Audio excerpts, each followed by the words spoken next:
Hello and welcome to Ways to Change the World. I'm Krishnan, and this is the podcast in which we talk to extraordinary people about the big ideas in their lives and the events that have helped shape them. My guest this week has had a lot of big ideas and a lot of big events. Jamie Oliver became famous as a chef on the TV, and he wrote a lot of books.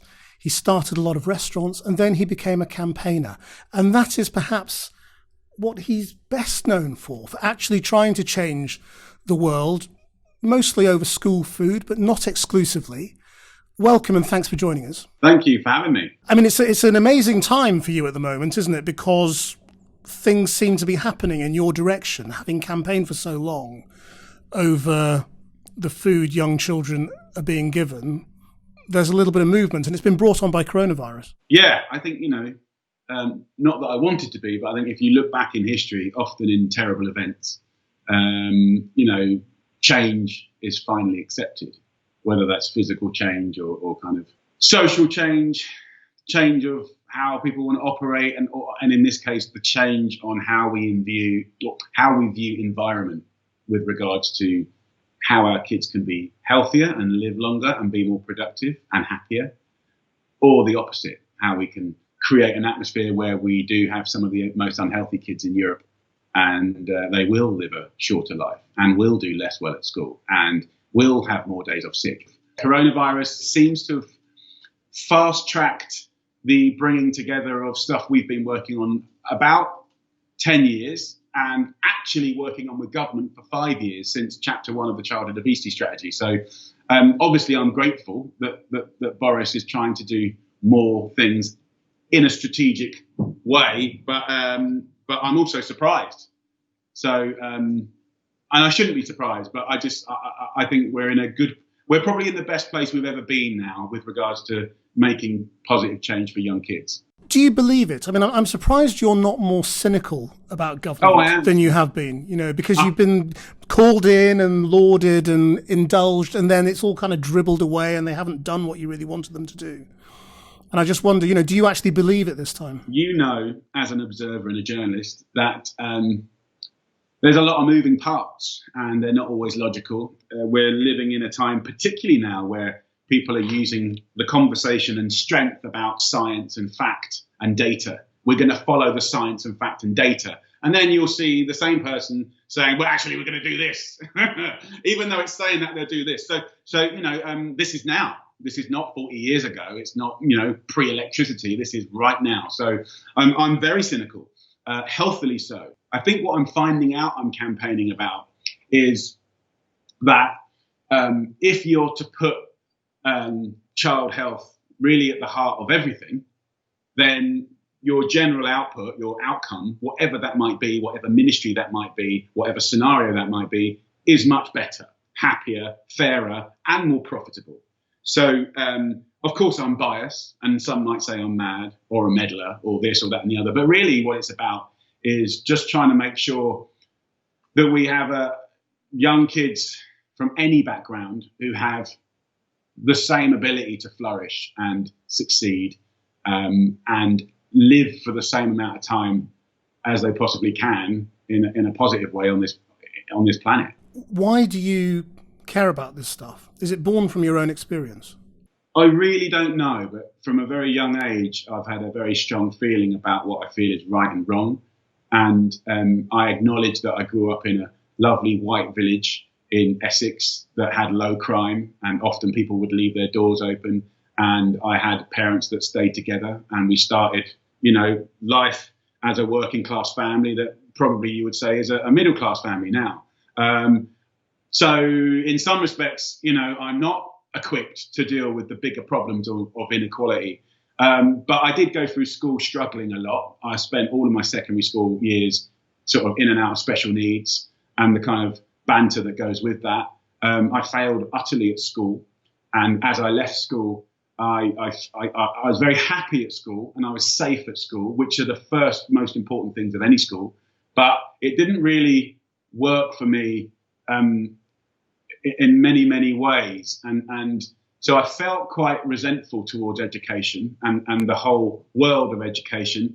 And then having lived a little bit and had some incredible times, incredible opportunities, and the complete opposite. Awful times, challenging times, times of all kinds of loss.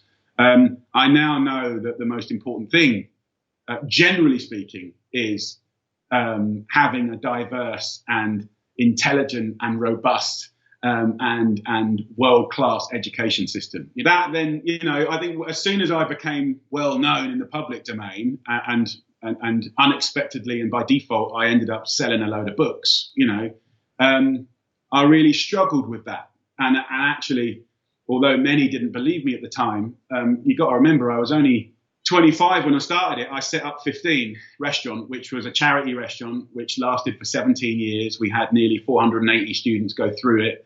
We would graduate 80% of our young people. A large percentage of those young people were from Her Majesty's Prison Service. They were pre or post prison, and a proportion of homeless. And I think that was probably the most rewarding thing I've done. But also, I felt it kind of changed my chemistry a little bit. I grew up in a very conservative Daily Mail reading part of Essex, where it's all about hard work and doing good and all of those often correct values of what it should be to be British. And what I learned is, that's all fair and good, but what if you come from a single family where there's abuse or violence or drugs? What if your mum's juggling 3 jobs to not even be able to afford to put a meal on the table? So then I think that viscerally changed me, because I could see that second and third chances, or the concept of rehabilitation, can work.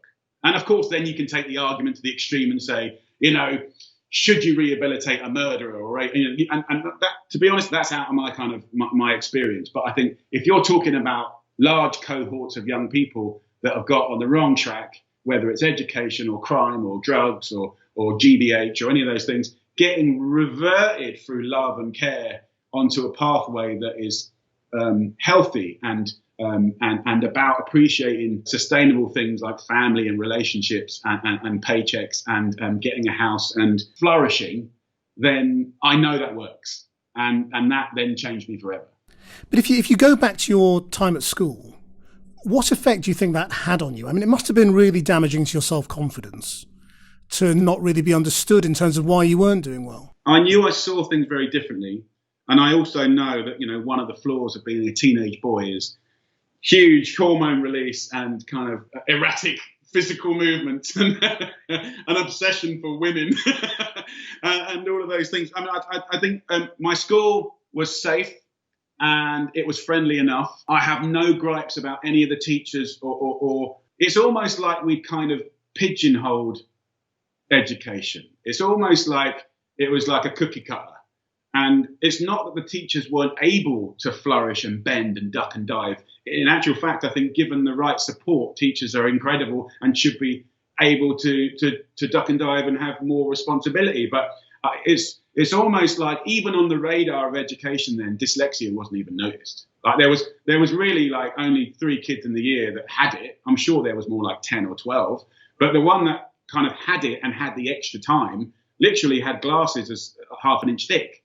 Like they hadn't even got their head around dyslexia physiologically or mentally. But I think it's more than that. I think it's about the idea of not just teaching a whole year group, but the individual. To this very day, and probably rightfully so, there's a massive importance put on maths and science and English.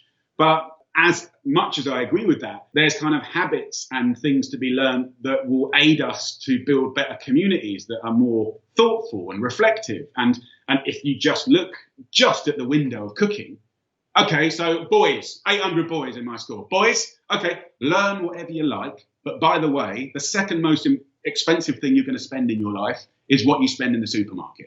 By the way, you spending an extra 7 to 11 years on the planet in a positive, productive way is going to be driven by food, what you do with it, and the ability to duck and dive if you're rich or poor. I'm going to give you some skills, whether you're rich and poor, that will make you live longer, do better at work. But how did you, how did you work out how to escape the failure? Cooking completely saved my life. And it was through a kind of fairly natural obsession for money I wanted to buy a pair of Puma Dallas trainers, right? They were in Freeman's catalogue. They're on page, whatever it was. And they were £14 and I wanted it. So the only reason, my dad wouldn't give me pocket money, as I don't do to my kids now. And he said, if you want to have money, you've got to earn it. So I started working the wash up, in the toilets, burning boxes, sweeping the car park. Then I got into the kitchen where all the big fellas were. And then that was kind of, I didn't know that my dad was a pioneer.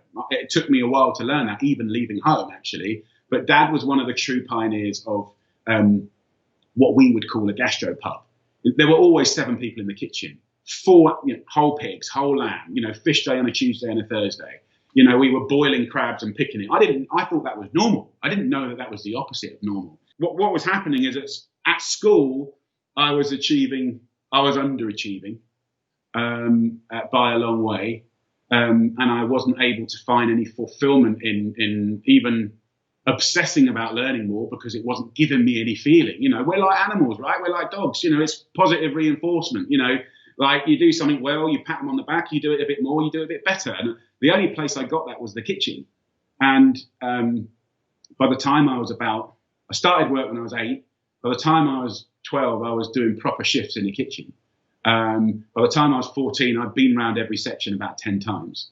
And then I kind of found myself, I didn't know at the time, but my dad was employing college graduates from catering college. And they were like big, tall, hairy and strong. And I was like tiny. I was like 13. And I didn't realize, but I had to become an educator, because basically I had to learn to teach them the section, because I knew it very well, without getting beaten up. Because 21-year-olds don't like 13-year-olds teaching them how to work. So that's kind of how I started teaching. But I just didn't know it. But without question, cooking saved me. And I don't know what would have happened without it. And that's why I think getting kids to have forms of work is really powerful for all kinds of reasons. And I think I now know and have learned that there's different types of intelligence and different types of people. And now when I meet kids I often meet kids that are dyslexic, and often there's a tear in the eye, and they think they're stupid often. Yes. And everything around them is signposting that is correct. So the first thing I do is congratulate them and say, what a fantastic stroke of luck you've got. Amazing. Right. Okay. So what kind of dyslexia? Okay. So what are you struggling with? There is really fruitful and beautiful places, jobs, careers, and satisfaction to be had being dyslexic. And often the things that we're judged on, which is reading and writing, they are man-made after all. They're man-made sources of communication. So it's all very well saying that's not the correct way to communicate, but if you're communicating quicker and better visually and through expression, through what you do, not what you say, do you know what I mean? There's lots of very intelligent people out there that talk a lot that do nothing. I take great pleasure in trying to convince dyslexics that they're actually lucky and they just need to learn to use this skill in a slightly different way. But I guess more so, if you're being inclusive, there's enough room for everyone and all types of intelligence. And I still do think that school needs to be more diverse in the way they, say what is great. What's the form of your dyslexia, and how does it affect your book writing, for example? Are you the cliche of jumbled letters, or is it? Jumbled letters happens quite a lot, but I find also I have good days and bad days. I think the ability to focus is a real struggle. Often when people come to the place where I write and cook and share, they'll say, well, what do all these people do? And I say, well, they're just really good at things I'm terrible at. And I think in a way, it's part of it's acknowledging that. Acknowledge what you're struggling with or bad at, and then look at what you're good at.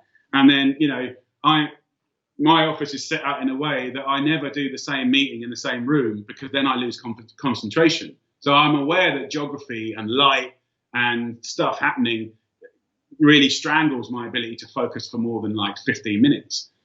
So I'll bounce around. But yeah, look, I think, as for you, a proportion of my job is auto cue, or doing a live event in front of 1,000, 5,000, 20,000 people, with big things, and that can be a nightmare. So with my books, certainly the first 3 or 5 books, there's no way in hell I would have written that. And if you look back to those books, which, I know I'm biased, but they still stand, that's 21 years ago. Those books still stand up. If you read them today, they still feel contemporary. I wrote every one of those on a dictaphone. And I was talking to a child the other day, about 12 years old. And he was telling me about some of his struggles as dyslexic. And I said, oh, no, I wrote my first 5 books on a dictaphone. And then he looked at me and I went, what's that? I went, oh, it's a dictaphone. It's like a little machine. You press record and play at the same time. And you got a little cassette in there. And I used to have one cassette and put, that's the fish chapter. And then and he goes, what's a cassette? And I go, I said, I'm sure there's an app for that. Yeah, I think it's about overcoming problems and problem solving. And it's a bit like, I've sat down and cooked for a blind kid before. And I'm telling you, that kid's taste and capacity to smell and interrogate food was beyond anyone I've ever met. It's just being bendy and agile and open to evolve. But how did the first campaign come about? I mean, at what point did you say, I think things need to be better and I want to do something about it? It sort of indirectly happened without trying through 15. And to put it into context, everything that I earned as a 25-year-old, I spent and more on 15, which was a charity. And theoretically, I was even bankrupt for like 3 weeks without actually legally going bankrupt. I actually got saved by my 6 monthly book royalty. So I got saved again by publishing. But the press were very unconvinced by my philanthropic actions. They just thought it was me being a bit of a wanker. As much as I kind of had already learned the game a little bit by then, after 5 years of saying the same thing, even the journalists were getting bored because I was doing it and I was delivering on it. But I think what 15 became unknowingly was a documentary about second chances, which unknowingly then became a documentary about apprenticeships and choices and chances and how we maybe view certain groups of young people and should they get the chance to have a second go. And then it became in the press, people were, they kind of turned it into a campaign. And actually, even that story went abroad to other countries that saw that program, because everyone's trying to deal with particularly 18 to 24-year-old kids that have got on the wrong trajectory. So that's when I started realize I'd been political without even knowing it. And then school dinners came about, and everyone actually, that probably I was being a wanker then, because everyone was chipping in a little bit with, oh yeah, school dinners are terrible. And I did it, and my dad sort of said, son, if you really believe that, actions speak louder than words. You've got to get on with it and do something about it. And then I thought, God, he's right. I really should. So then the question was, and I just started learning really the power of TV and producing our own things. And actually, you don't have to do it a certain way or the way you're taught to make TV at college. Like, you can just hang around with a little VCR camera and pick stuff up. And school dinners was really kind of bounced off of the fact that there were very robust legal nutritional standards for dog food in Britain and none for British children.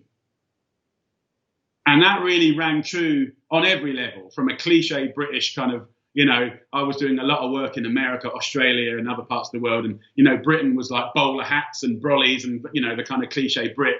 But the one thing is we were loving our dogs nutritionally more than our kids. And the kind of structures in place to guarantee that were in place, but not for our kids. So that was really the kind of linchpin for that. So how painful has it been seeing the restaurants close then? Utterly painful, worst thing in my life. But I, you probably know me, which I think is fair to say, as a glass half full, optimistic person. I think I was taken to my edge. I am confident and I'm fairly strong. But I think it didn't break me, but I think I was at my edge. I now sort of sit back, having lost everything to a degree in that area, actually very grateful and very philosophical, and having learned some really, really important lessons that I don't think it's a defense mechanism trying to make me feel better about failure or loss. I genuinely do think, because honestly and truly, when I started, say, Jamie's Italian, I didn't do it with big visions of big restaurants in mind. The whole point of it, for my enthusiasm in its birth, which I created, it was, can you get like better, higher welfare, ethical foods, smaller suppliers and producers, and like an army of kind of believers? Can that live on the high street, and can you make it democratic to the masses? So was the answer to that no? Well, my answer to that is I got so close, and I did actually pull it off for about 8 years.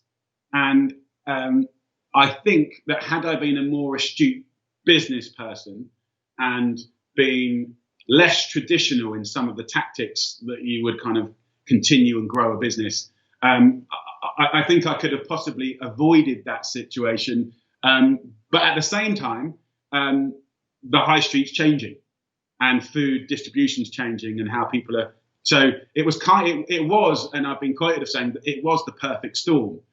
You know, it was a sort of like 12-year journey, and so, you know, I think I was 27 when I started it. In those 12 years, we took over £1 billion. You know, we paid probably £250 million in taxes to Her Majesty's, tax service. You know, I employed over 21,000 people. We never were involved in minimum wage or anything like that. We had pot washers becoming head chefs.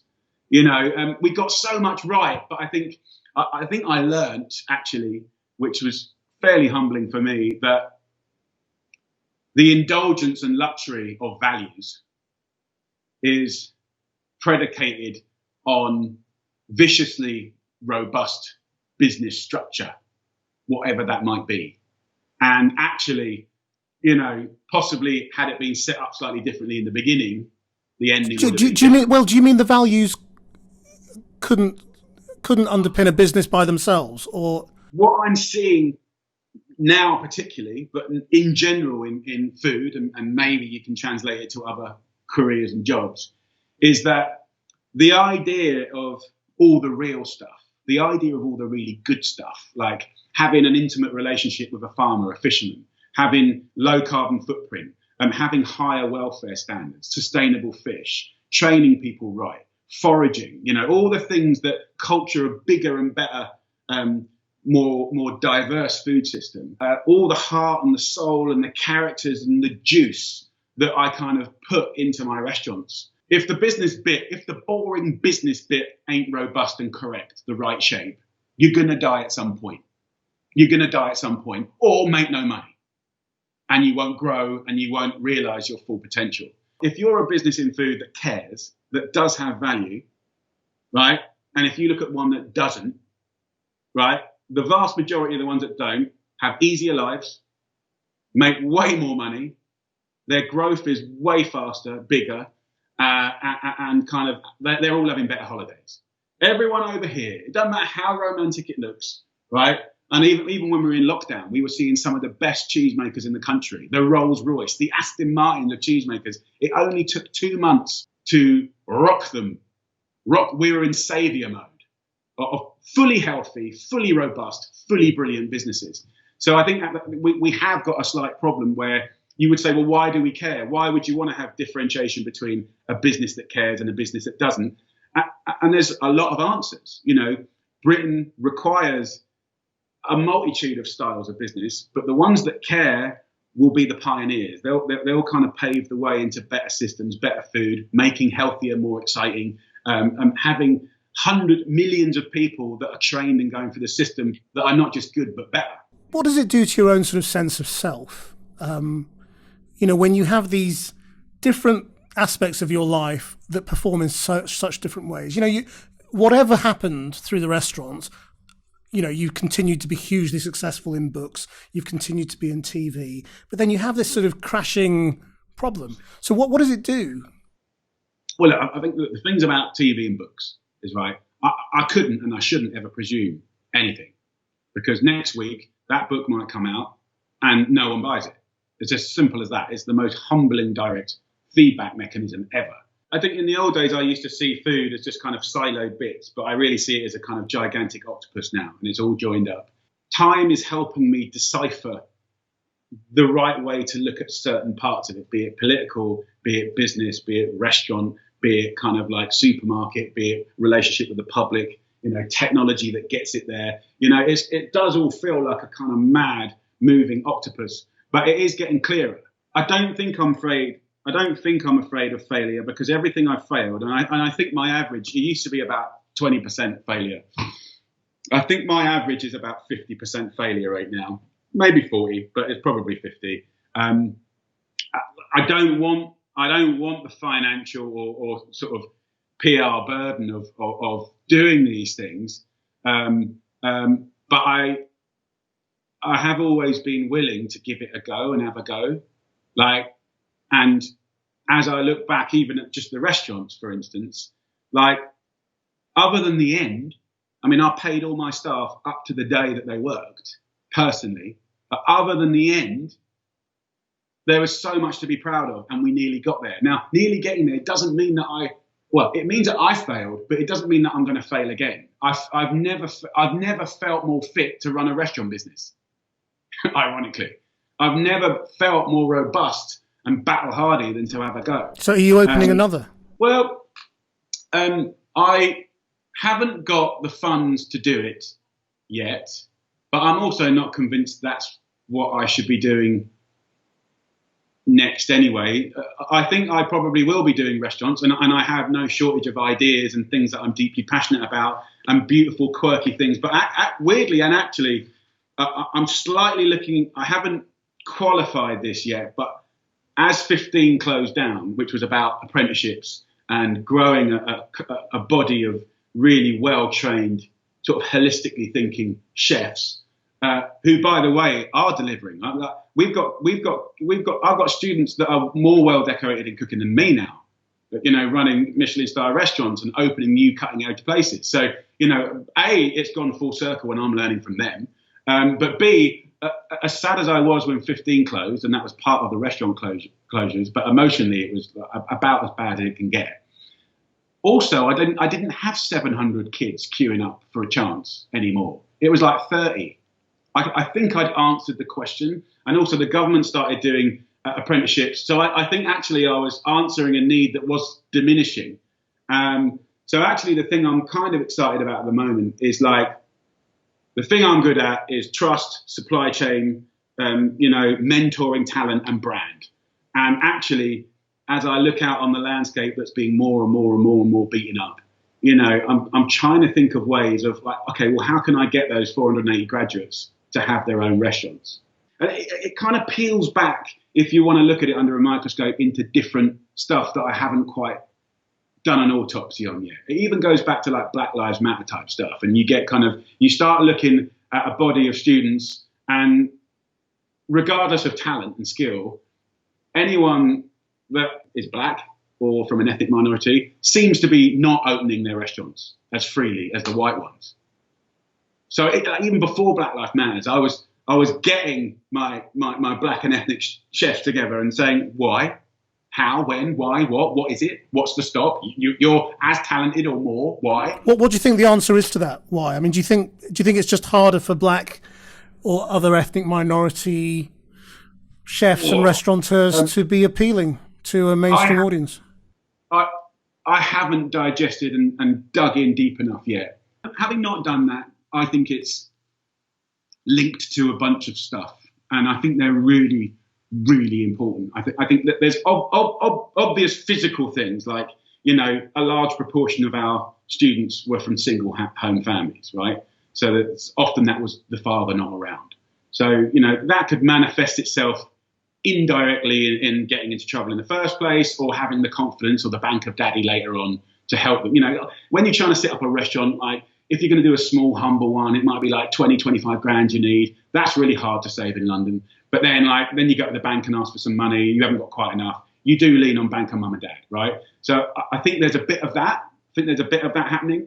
But I think the more worrying thing I think it's an invisible confidence, which is the stuff. And that sort of takes me back to being dyslexic again and kind of think, okay, well, like we none of us like overconfidence, right? But that happens, you know, and but like diminished confidence when you deserve it, you know, what do they call it? What's the posh word for when someone can go from like a tough upbringing to a much better one? They call it like social mobility. Yes, thank you. We're a good team.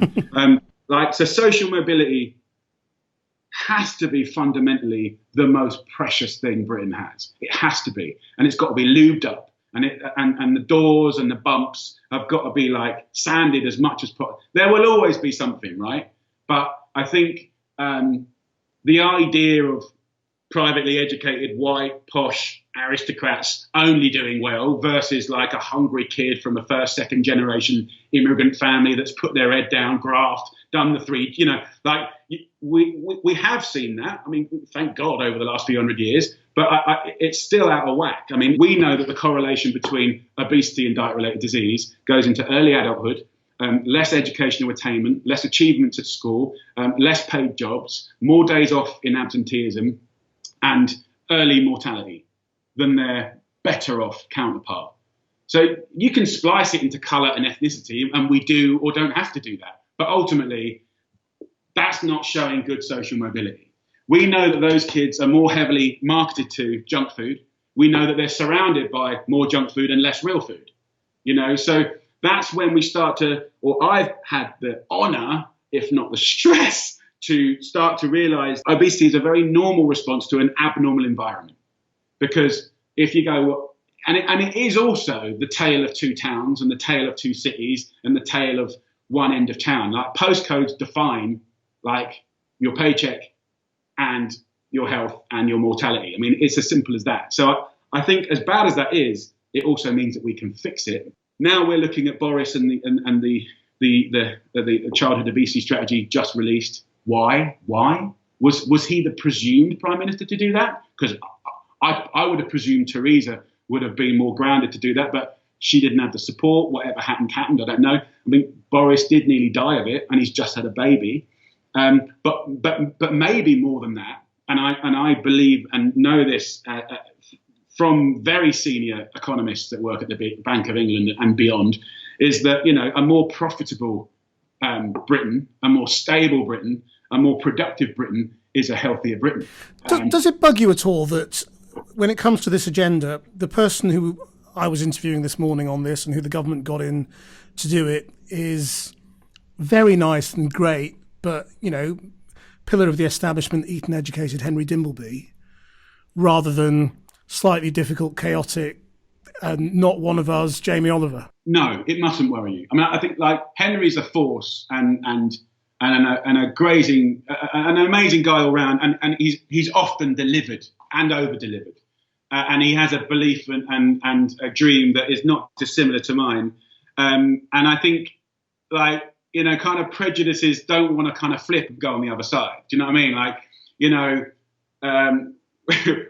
you know, white people can be fabulous and rich white people and, you know, like, I think what we don't want to do is kind of use humans' unbelievable ability to divide and create teams or flags or kind of sets. I think in a way, like child health, if it's ethically, morally and economically the right thing to do, then we need to sort of almost depoliticize it, which means we need to declass it. You can't declass something like this, can you? Because when you look at what changes, you know, what change comes from government right now, Boris Johnson's going on about obesity because of his own experience.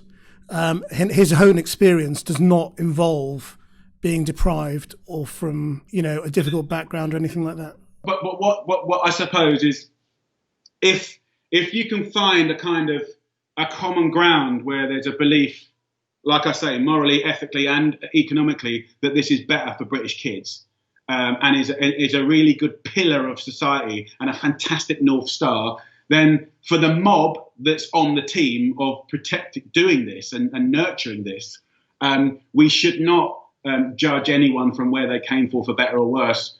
But I mean, if you look at Marcus Rashford, doing the holiday hunger. Like, I tried holiday hunger. I did a perfectly good film about it like 4 years ago. It landed terribly with the Daily Mail. Ponces, takers, get a job. Now, like you peel the layers of the onion away, and in there, of course, you'll find a couple of people taking the mickey, of course, but en masse, on population study, there's 1.3 million kids in this country on free school lunches, right, which is a potential, 2.6 million parents out there.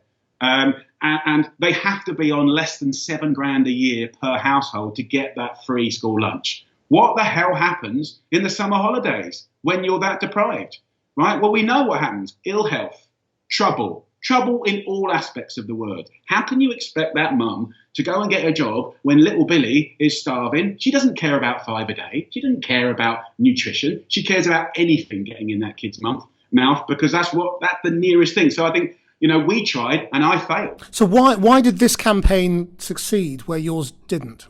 What's the difference? Because Marcus Rashford was talking from the heart. He was honest and vulnerable and talked about what an incredible mum he had and the fact that he was on free school lunches and I wasn't. He did a better job and he had experience on his side. Because you having done quite a lot, a lot of different work in campaigning and trying to deliver change, what have you learned about how you deliver change, what works and what doesn't? What I've learned is anything can work. Like, it's a bit like the Mike Tyson quote, everyone's got a plan until they get punched in the face. Like, yes, we can strategize a pattern of good results or a pattern of good activism, campaigning, letter writing. You can try and box it and sell it and do a masterclass on how to change the world. But ultimately, you've got to be like Wally. You've got to try anything. You've got to keep punching away. Like, look, Boris's announcement two days ago, right, about the childhood obesity strategy, we got 5 of the 7 things we've been asking for actively for 5 years and working on for 10 years. 5 years ago in the Cameron government, I was the only civilian that I could see around the table of ministers and experts that was there inventing the point of Chapter 1 of the childhood obesity strategy. And it's been going up and down and mainly down since. So I was expecting something good, but I didn't think that it would be, ministers, prime ministers, CFOs and CMOs are generally on average in a 3-year cycle. Right? They're like ships that pass in the night. And a lot of the big questions of today, everything of today is about really having a 25, 30-year strategy. And that seems to be the hardest thing in business and politics. So many lost opportunities, though, isn't it? I mean, as you say, you've been talking about this stuff for years. Other people have been talking about it too. And you just think, I've been interviewing people about it for decades. And you just think, how many generations of kids are going to go through this? We had 40 years on smoking. I remember being opening 17 years ago. And I remember seeing a certain celebrity smoking on a Marlboro, right? And in front of him was a plate of Diver caught scallops that went on the overnight train alive from Torridon in Scotland, sustainable fishing. And he was there with a lovely lady. And there was a couple, just members of the public either side, like 2 foot away. And there was smoke going everywhere. And I just thought, fucking hell, I grew up in a pub. I grew up in a pub where there was drinking and smoking.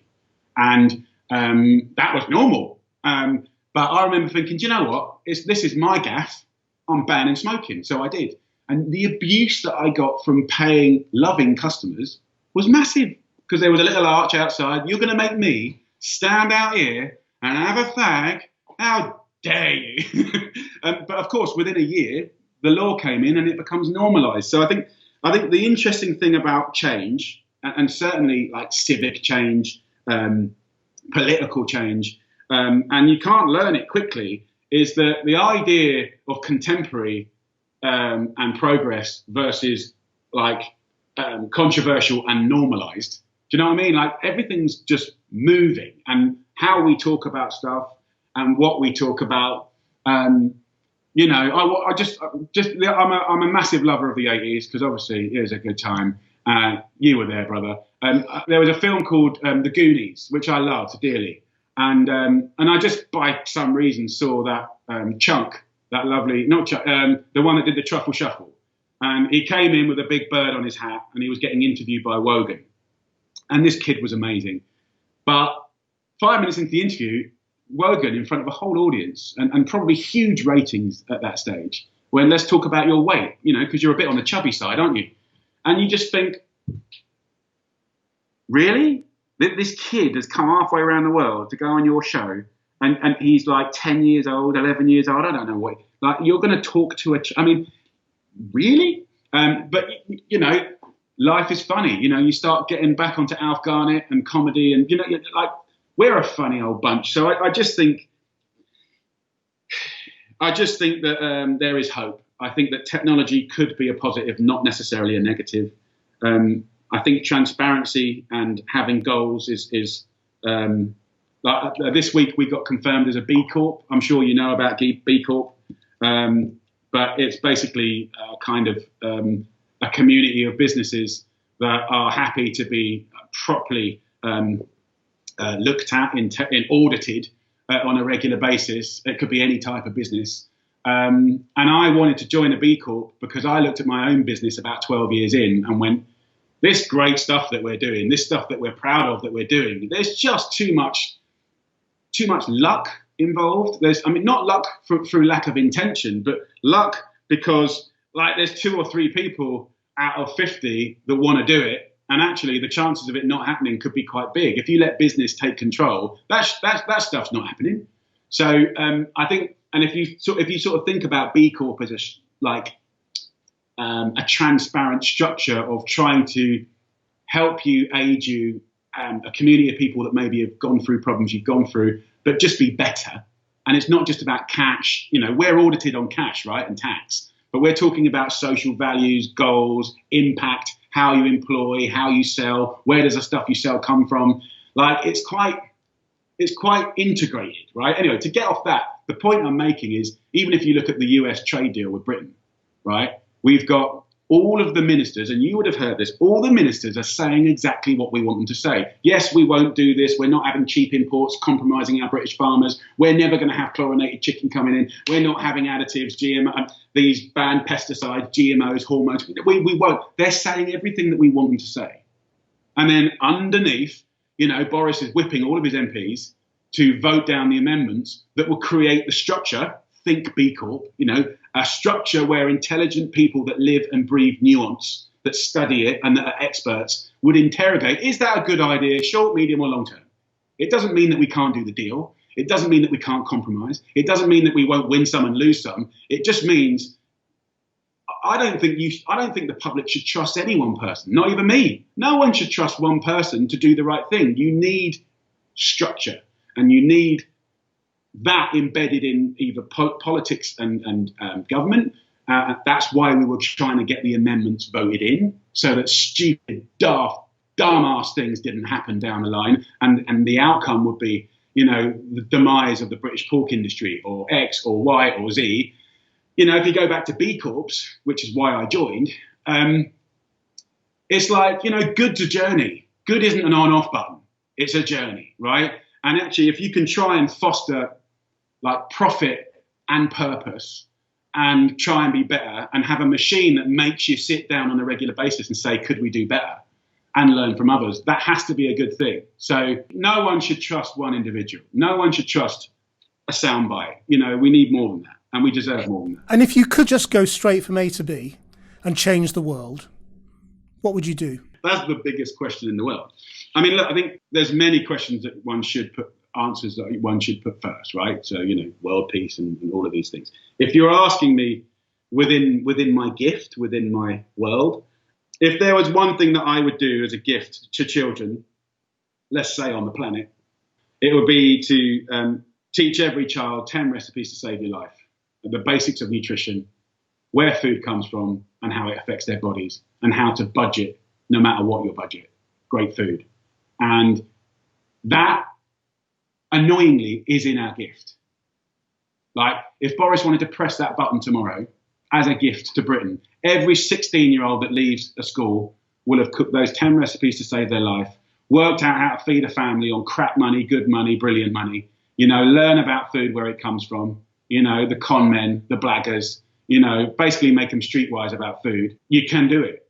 The dream isn't a dream. The dream is a possibility. Some of the most beautiful food in the world, in history and in my experience, has always come from the poorest communities. Like, humans can be so utterly amazing. And when they have the knowledge of how to do basic things, you can turn simple, cheap ingredients into incredible meals. And different countries are at different stages in this, but Britain, because of early industrial revolution and lots of progress and the empire, Britain has always lost a lot more than our European neighbours. It ain't like a luck that in France and Spain and Portugal, that food culture and that ability to respond to money or no money and still put a nourishing meal on the table. It's not luck that they are more equipped than us. They simply had a later industrial revolution and had less choices, and therefore didn't lose.